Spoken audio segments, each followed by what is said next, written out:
अस्सलाम वालेकुम बेटा। हाँ जी, कैसे हैं आप लोग? अच्छा बेटा, ऐसा है कि पिछले लेक्चर्स हमने सालेबल की उर्दू की किताब से हिस्सा गज़ल हमने शुरू किया था। हिस्सा गज़ल से आपका पहले शायर हैं मीर तकी मीर। मीर तकी मीर की पहली गज़ल के 2 अशार की तशरीह आपको बतलाई जा चुकी। गज़ल नंबर 3 और 4 आज के लेक्चर में आपको शामिल होंगे और इस तरह से ये पहली गज़ल आप लोगों की ख़त्म हो जाएगी। मैंने बताया था आपको कि गज़ल के अशआर की तशरीह आमतौर पे अलग अलग करनी होती है। हवाला शेर लिखते हैं, उसके बाद शायर का नाम लिखते हैं, फिर तशरीह में जाते हैं। नज़्म में अगर आप चाहें तो तशरीह इकट्ठे कर लें, आपकी मर्ज़ी है। आप चाहें तो तशरीह अलग अलग कर सकते हैं, आपकी मर्ज़ी है। मगर गज़ल का हर शेर चूँकि अपना अलग मफ़हूम रखता है, इसलिए गज़ल के अशआर की तशरीह आप किसी भी सूरत इकट्ठे नहीं कर सकते। तो बढ़ते हैं हम लोग शेर नंबर 3 की तरफ। शेर नंबर 3 हमारा है, हर ज़ख्म जिगर दावरे महशर से हमारा इंसाफ तलब है तेरी बेदादगरी का। हर ज़ख्म जिगर मानी साथ साथ देख लेते हैं। दिल पर लगे ज़ख्म,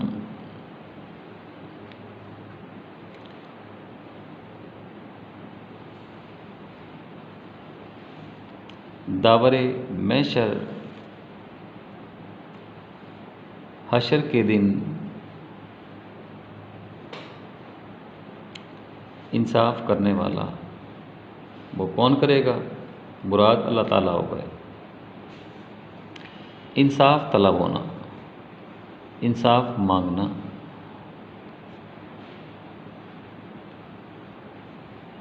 तेरी से मैं मुराद गज़ल का रिवायती महबूब है।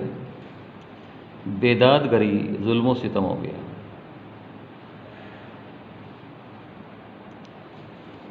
गज़ल पढ़ाने से काबुल आप लोगों को गज़ल के रिवायती किरदार पढ़ाए गए। रिवायती किरदारों में 2 बड़े और मेजर किरदार आशिक और महबूब हैं। इस शेर में शायर अपने महबूब के जुल्म सितम का मज़मून बांधता है। हस्बे मामूल पहले शेर का मफ़हूम होगा, ए महबूब, रोज़े महशर तेरी तरफ से किए गए मज़ालिम पर हमारा हर ज़ख्म अल्लाह ताला से इंसाफ तलब करेगा। किससे मुखातिब है? महबूब से मुखातिब है। रिवायती किरदारों में आपको बताया जा चुका कि गज़ल मुख्तलिफ़ रिवायती किरदारों पर मुश्तमिल है। उन किरदारों से 2 बड़े किरदार आशिक और महबूब के हैं। यहाँ मीर तकी मीर आशिक हैं, अपने महबूब से किस तरह मुखातिब हैं। तशरीह का आगाज़ हम करेंगे रिवायती किरदारों की तारीफ़ से, जहाँ से मैंने शुरू की थी। वो हमारी उर्दू रिवायती शायरी रिवायती लिख लें, क्लासिकी भी लिखी जा सकती है। क्लासिकी शायरी में आमतौर पर आशिक मज़लूमियत का पैकर बनकर सामने आया है। आपको बताया था मैंने कि आशिक नामुराद है, बेचारा है, मज़लूम है, सितम सहने वाला है और मकहूर है। दुनिया ज़माने के तमाम मज़ालिम उस पर तोड़े जाते हैं। इसके बरक्स अगर महबूब को देखें तो महबूब जालिम है, सितमगर है, जफा पेशा बनकर हमारे सामने आता है। आशिक मज़लूम, सोख्ता जाँ और आतशी दिल का एक मालिक दिखाई देता है जो आमतौर पर दोहरी तलवार से ज़ख्मी किया जाता है। गज़ल के किसी भी शेर में हमें आशिक आसूदा हाल, मुतमईन और खुश दिखाई नहीं देगा। वो रोता पीटता, चीखता चिल्लाता, शोर मचाता दिखाई देगा। उसकी वजह क्या है? उसकी वजह यह है कि उसे दोहरी तलवार से ज़ख्मी किया जाता है। एक तरफ ज़माने के निश्तर हैं, लोगों की तानाज़नी है, अहबाब की बेरुखी है और रकीब की रकावत है, तो दूसरी तरफ महबूब की बेवफाई। आशिक दो तलवारों से, मैंने बताया कि दोहरी तलवार है, दो रुखी तलवार है, दोनों तरफ से आशिक को घायल करती है। एक तरफ ज़माना है, ज़माने के निश्तर हैं, लोगों की तानाज़नी है, रुसवाई है, बदनामी है, अहबाब की बेरुखी है और रकीब की रकावत। तो दूसरी तरफ महबूब के जुल्म व सितम है, महबूब की बेवफाई है। हम फिर बहाने से शेर लिखेंगे यहाँ। जुल्म सहते हैं, कुछ नहीं कहते, अहले दिल बेज़ुबान होते हैं। हवाले का शेर आ गया। हवाले का शेर लिख के आप हवाले के शेर की तशरीह शुरू नहीं कर देंगे, अब वापस शेर में जाएंगे। इन मुश्किलात के बावजूद जिनसे एक आशिक को पाला पड़ता है, आशिक इन तमाम मसाइब को सब्र और खंदा पेशानी से बर्दाश्त करता चला जाता है। उसके पास कोई और चारा है ही नहीं। न वो महबूब से लड़ झगड़ सकता है, न उससे बहस व मुबासा कर सकता है, न रद्दो कदह कर सकता है, न बात को तूल दे सकता है। उसे उम्मीद होती है। आशिक तमाम मसाइब जिनसे उसको पाला पड़ता है, सब्र और खंदा पेशानी से बर्दाश्त करता चला जाता है। इस उम्मीद मौहूम पर, उम्मीद मौहूम हल्की सी उम्मीद पर कि ना मेहरबान महबूब कभी तो मेहरबान होगा। बकौल शायर हम फिर शेर लिख सकते हैं। ज़ख़्म पे ज़ख़्म खा के जी, अपने लहू के घूंट पी, आह न कर लबों को सी, ये इश्क है दिल लगी नहीं। अब हम आते हैं शेर की तरफ। हर ज़ख्म जिगर दावरे मैशर से हमारा, महबूब आशिक पर ज़ुल्म सितम के पहाड़ तोड़ता चला जाता है और आशिक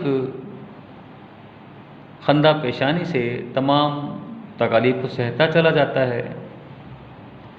आशिक की किसी भी नवाज़िशात का, मेहरबानी का, लुत्फ़ व करम का महबूब पर असर नहीं होता।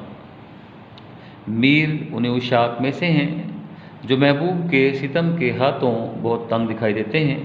अब हम आएंगे शेर की तरफ। ज़ेर तशरीह शेर में मीर अपने तमाम दिल के ज़ख्मों पर महबूब से शिकवा कना है। शिकवा कर रहे हैं किस अंदाज से? उसे तंबीह करते हैं कि ये दुनिया फ़ानी है। 4 दिन की इस ज़िंदगी में अगर वफ़ा ना मिल सकी तो रोज़े महशर अदालत कायम होगी। ऐसा कह लें सादे और आसान अल्फाज में कि आशिक महबूब को धमकी दे रहा है, उसे डरा रहा है। किस दिन से? उस दिन से जब हशर कायम होगा, जब नफ्सा नफ्सी का आलम होगा, जब इंसानों को अल्लाह के रूबरू पेश किया जाएगा, अदल कायम होगा, अदालत कायम होगी। और उस अदालत जब कायम होगी तो लुत्फ़ की बात यह है कि हमारे तमाम के तमाम आज़ा खुद बोल उठेंगे। अल्लाह ताला इंसान से उसके गुनाहों की बाबत बात करेगा और इंसान अपने गुनाह मानने से इनकार कर देगा, क्योंकि इंसान फितरतन जाहिल और जालिम है। फिर अल्लाह ताला ज़ुबान को ताले लगा देंगे, ज़ुबान को ताले लगेंगे और हमारा हर उज़्व जिससे हमने गुनाह किया होगा वो अल्लाह के सामने चीख चीख के फरियाद करेगा। ज़ेर तशरीह शेर में शायर इसी बात पर इशारा करते दिखाई देते हैं। महबूब को बताते हैं कि अदालत कायम होगी जिसका मुनसिफ खुद अल्लाह ताला होगा।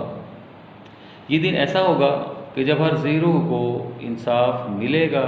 इंसान अपने करतूतों और दूसरों के मज़ालिम के ख़िलाफ़ ज़ुबान तो खुजा, हाथ पाँव और दीगर अज़ा शहादत देंगे। इंसान ने जो जुल्म किए होंगे उसकी ज़ुबान तो एक तरफ रही, ज़ुबान के साथ साथ जो हमारे दूसरे आज़ा हैं वो हमारे गुनाहों की शहादत देंगे। चुनाचे मीर कहते हैं कि ए महबूब, दुनिया में तेरे ख़िलाफ़ मैं कोई शिकवा नहीं किया, कोई शिकवा नहीं कर सका, लेकिन मजबूरी है कि तेरा ये भरम रोज़े माशर खुद ब खुद खुल जाएगा। लिहाजा तुझे जोर सितम छोड़कर हम पर मेहरबान हो जाना चाहिए। ये बेटा मुख्तसर सी इसकी तशरीह थी। इसे मज़ीद हम बढ़ा सकते हैं। शेर लिखेंगे, पहले हम यहाँ ख़त्म करेंगे शेर लिख के कि बड़ा मज़ा हो क़यामत में हम करें शिकवा, बड़ा मज़ा हो क़यामत में हम करें शिकवा, वो मिन्नतों से कहें चुप रहो खुदा के लिए। ये तो था इसका एक हवाला, ये तो था इसका इश्किया हवाला। चूँकि क्लास का लेक्चर होता है तो लेक्चर में हम ज़्यादा तशरीह कर सकते हैं, ज़्यादा बोल सकते हैं। यह हमारी मजबूरी है कि हम ज़्यादा नहीं बोल सकते, ज़्यादा लिख नहीं सकते। ज़बानी आपको समझा दूँ मैं यहाँ शेर का दूसरा मफ़हूम भी बना सकते हैं। हम बता सकते हैं कि इस शेर को अगर माशरती एतबार से देखा जाए तो शायद मुआशरे के तमाम ज़ालिमों जाबिर लोगों से मुखातिब है जो जुल्म सितम का बाज़ार गरम किए रखते हैं। मीर उनको तंबीह करता है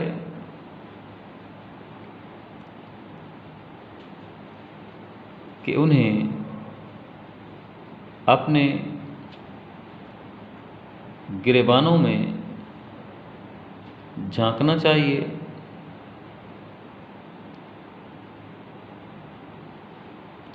ये हिस्सा भी हम इसमें शामिल कर सकते हैं कि माशरे के वो लोग जो किसी को कमज़ोर पाकर उस पर जुल्म सितम रवा रखते हैं, उन लोगों को चाहिए कि वो जुल्म सितम छोड़ दें।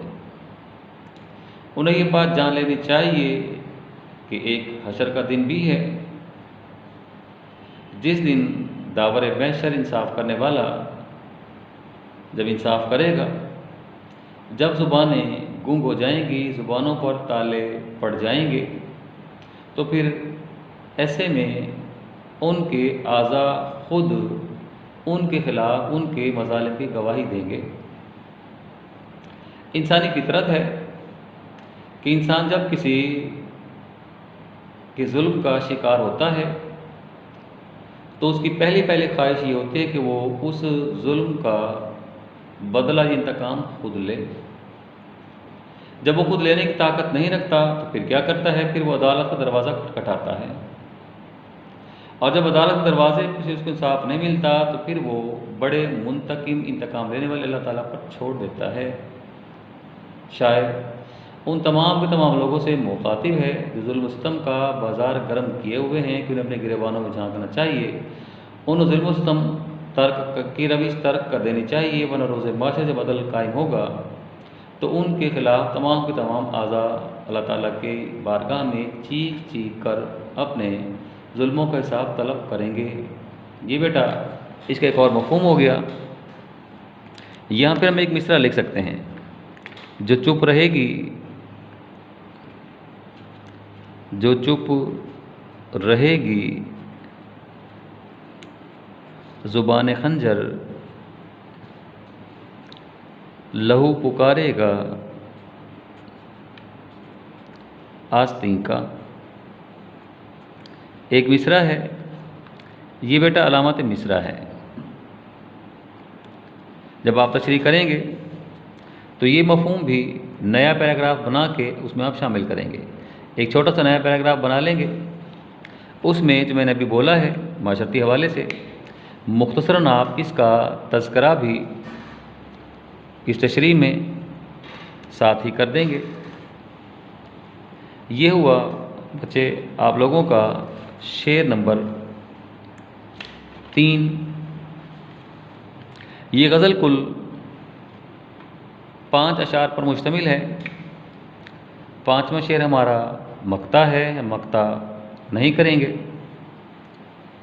क्योंकि मक्ते में शायर का नाम मौजूद होता है और इम्तिहान में आपसे शायर का नाम भी पूछा जाता है, इसलिए मक्ते को छोड़ के बाकी अशार हम करते हैं। गज़ल का सेकंड लास्ट शेर है, चौथा शेर है। ये शेर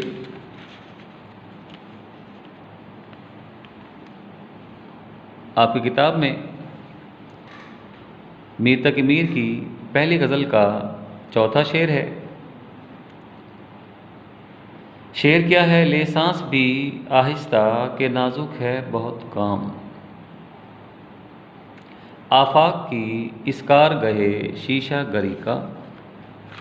आफाक कायनात हो गई,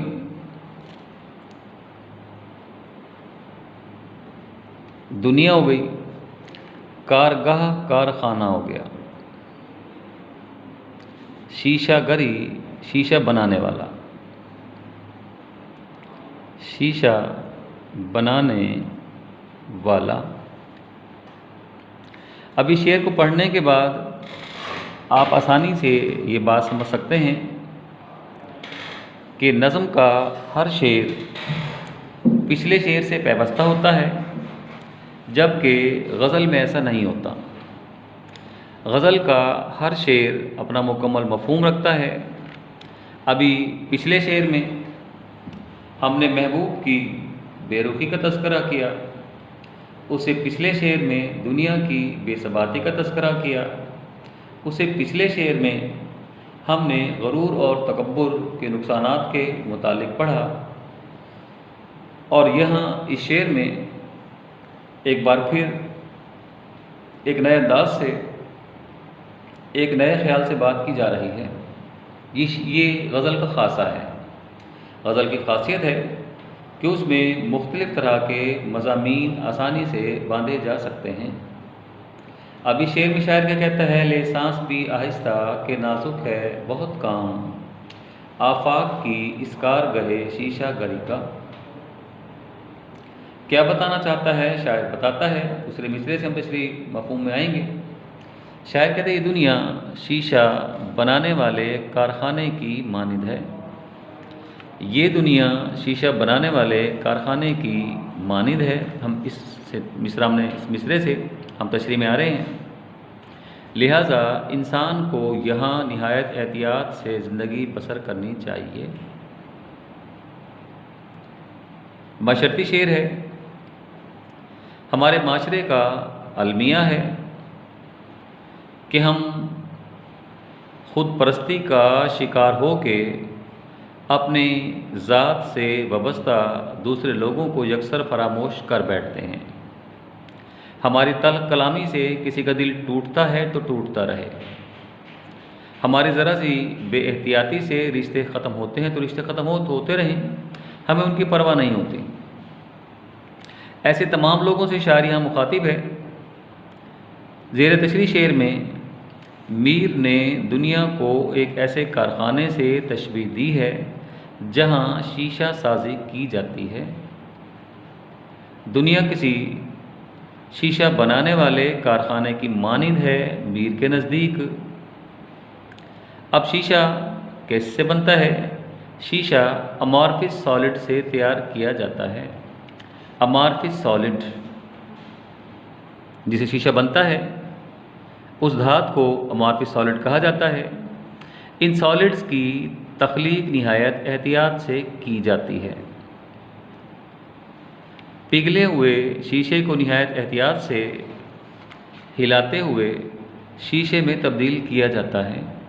जब शीशा बनाया जाता है तो अमॉर्फिस सॉलिड जो धातु है उसको पिघलाया जाता है। फिर निहायत पिघले हुए उस शीशे को निहायत एहतियात से हिलाते हैं ताकि शीशे में तब्दील किया जा सके।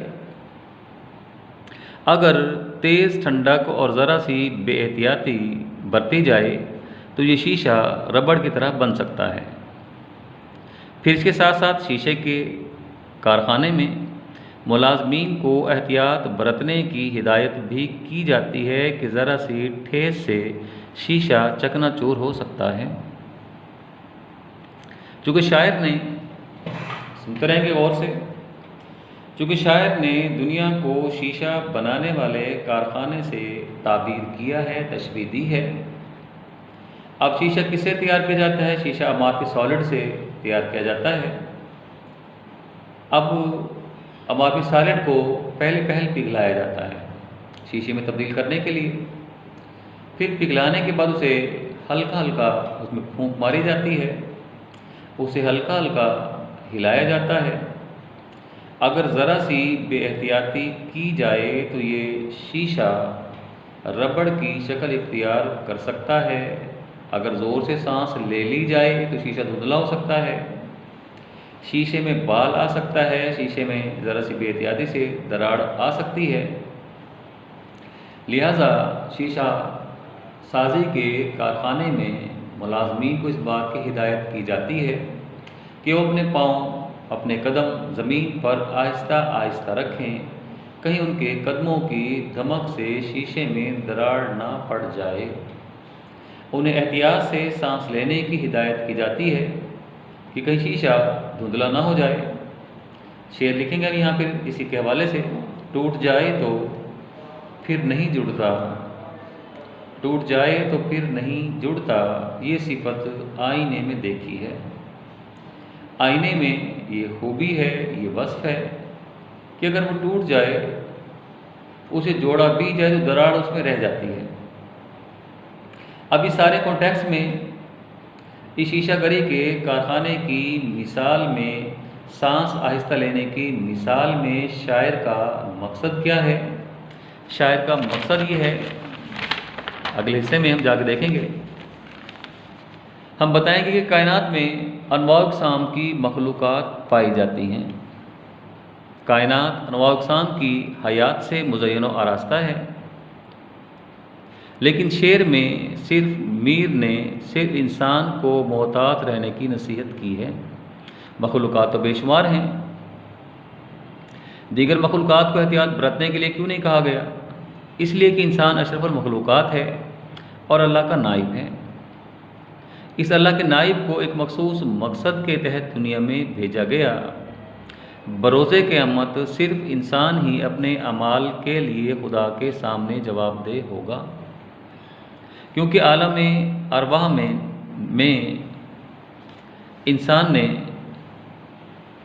ये ज़िम्मेदारी कबूल की थी।